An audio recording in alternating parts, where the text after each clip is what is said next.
cada vez que hay una aglomeración de cualquier tipo, pues obviamente hay un riesgo de contagio y sobre todo, como hemos visto acá en Estados Unidos, que la gente que está en mayor riesgo son aquellos que no se han vacunado.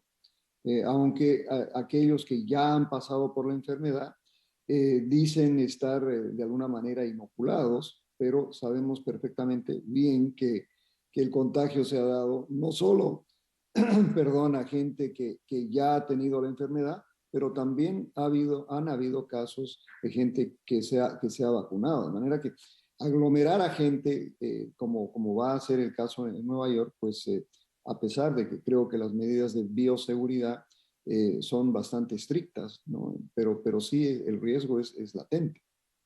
A riesgo y precisamente hablando de COVID es uno de los temas principales, la pandemia justamente, hablar de la equidad al acceso de las vacunas, que ha sido un tema recurrente justamente de Antonio Guterres, secretario general de la ONU, y también un punto que va a llevar en agenda el presidente de Estados Unidos, Joe Biden, que será el segundo discurso del día de hoy. ¿Qué se tiene previsto en este sentido, profesor? Porque, a ver, los países ricos han tenido acceso a las vacunas. Los países pobres estarían comenzando a aplicar vacunas en este momento, no todos de manera igualitaria, y ya incluso en los ricos se está hablando de terceras dosis de vacuna.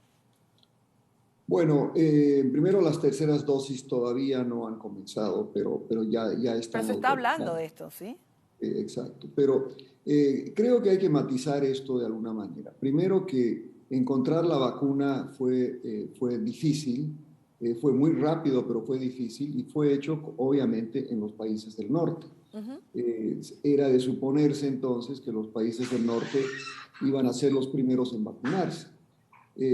Ahora bien, una vez hecho eso, se crea un mecanismo para la distribución a nivel mundial. Ha sido muy lento, por supuesto. Algunos países han sido más generosos que otros Ujú. en distribuir la vacuna, incluyendo los Estados Unidos, yo diría.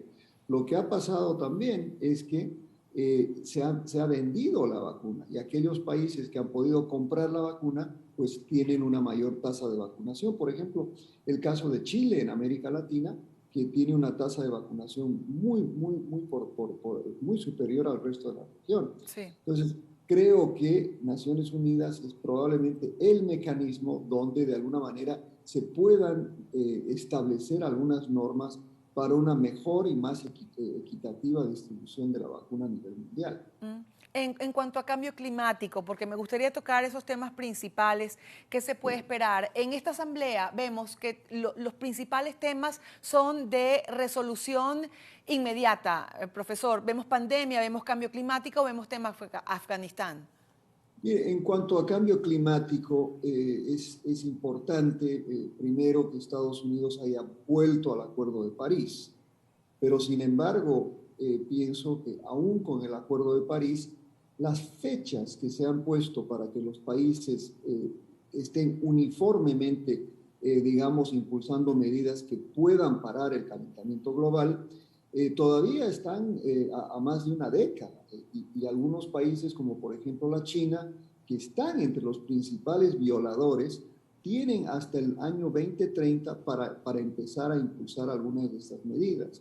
Naciones Unidas podría ser un mecanismo donde de alguna manera pues se hagan, digamos, más rápidas esas fechas, porque el calentamiento global está sucediendo, como Ujú. hemos visto, no solo en Estados Unidos ahora, pero a nivel mundial, está sucediendo de una manera acelerada. Y no puede esperar simplemente a que países, por cuestiones políticas o burocráticas o lo que sea, esperen una década o más para impulsar medidas serias.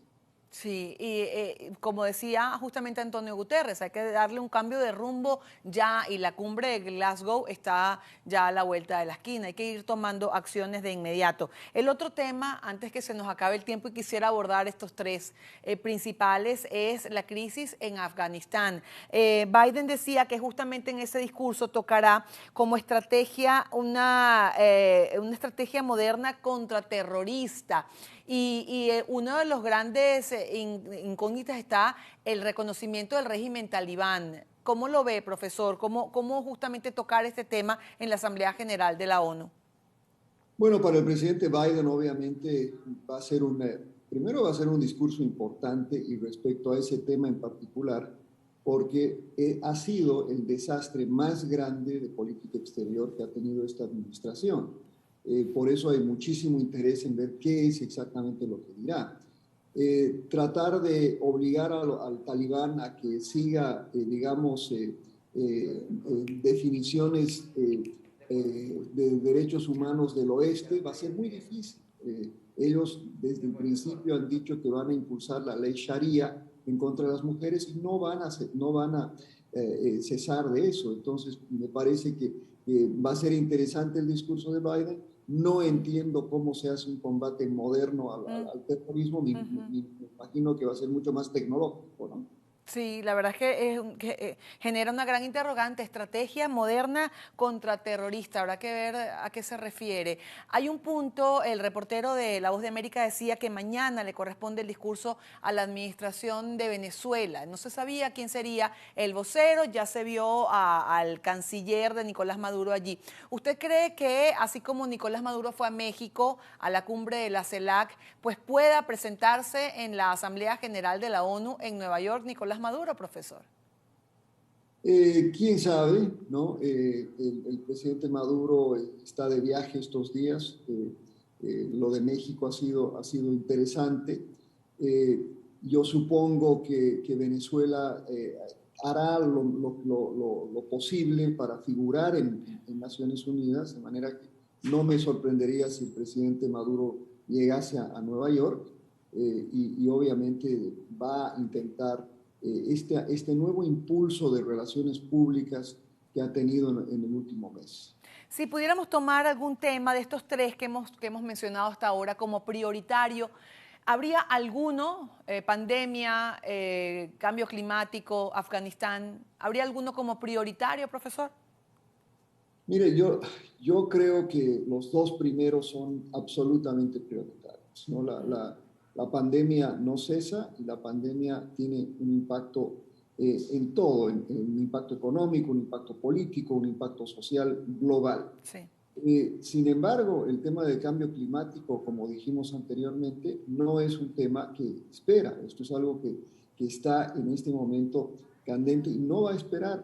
Así es. Los ciclos climáticos son cada vez más severos y si continuamos esperando, pues vamos a tener serias repercusiones. Son